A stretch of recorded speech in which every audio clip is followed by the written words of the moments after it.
Thank you guys for tuning in to another segment of the Sit Down with Malik Wright, presented by First Star Logistics. On this segment, we need to discuss the firing of Josh McDaniels and how abruptly that came and how quickly that came, right? It was one of those things where you felt like it snowballed very, very fast, right? I think it goes without saying Josh McDaniels probably will never get a shot to be a head coach in the National Football League again. A lot of the Bill Belichick disciples just tend to not work out when they get that call to be the head man. But I remember vividly that I was one of those people that said, I don't think that Josh McDaniels' tenure with the Raiders is going to go well. I remember his tenure with the Denver Broncos didn't go well. And it's much like this. It's much like this. But you think about it, Antonio Pierce, right? Great NFL linebacker, was an ASU's defensive coordinator as well, along with Marvin Lewis. He's now getting the shot to be the man. He's now getting the shot to be the man. And just see the renewed energy around Las Vegas and how the players are coming out, and just seeing how excited the fans were to rid themselves of Josh McDaniels, and it seems like of Jimmy Garoppolo as well.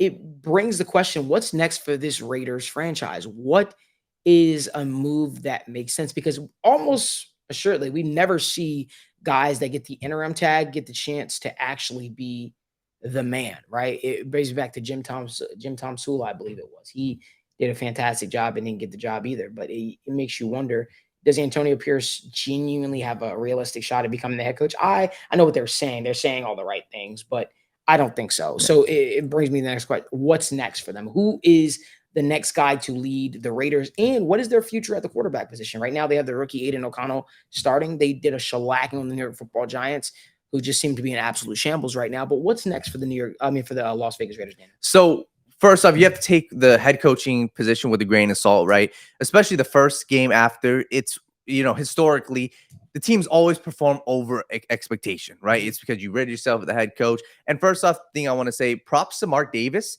because a lot of people were questioning, was he going to keep Josh McDaniels? Was he going to keep the GM because of their friendship? Was he going to keep those two? Props to him for getting rid of him when it was necessary, because it was necessary now. Some people are saying last year, it was necessary now.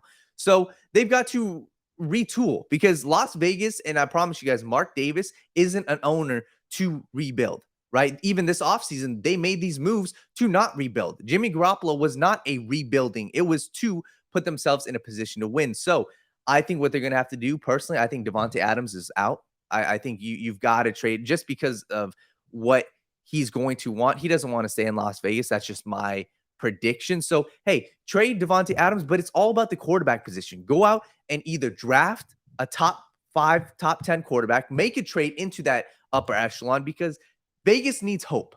They need hope at the quarterback position. So that's what I would do. I would trade into the top 5, trade into the top 10, get yourself a fresh young quarterback that you haven't had since, Derek Carr, you didn't have, Jimmy Garoppolo, you didn't have. You need a new start. Go out. That's what I would do. Trade into the top 10 or top 5. Get yourself a young quarterback. If you guys like more video content like this, give this video a like, subscribe to the YouTube channel, and turn on post notifications so you guys don't miss when we go live from the First Star Logistics Studio.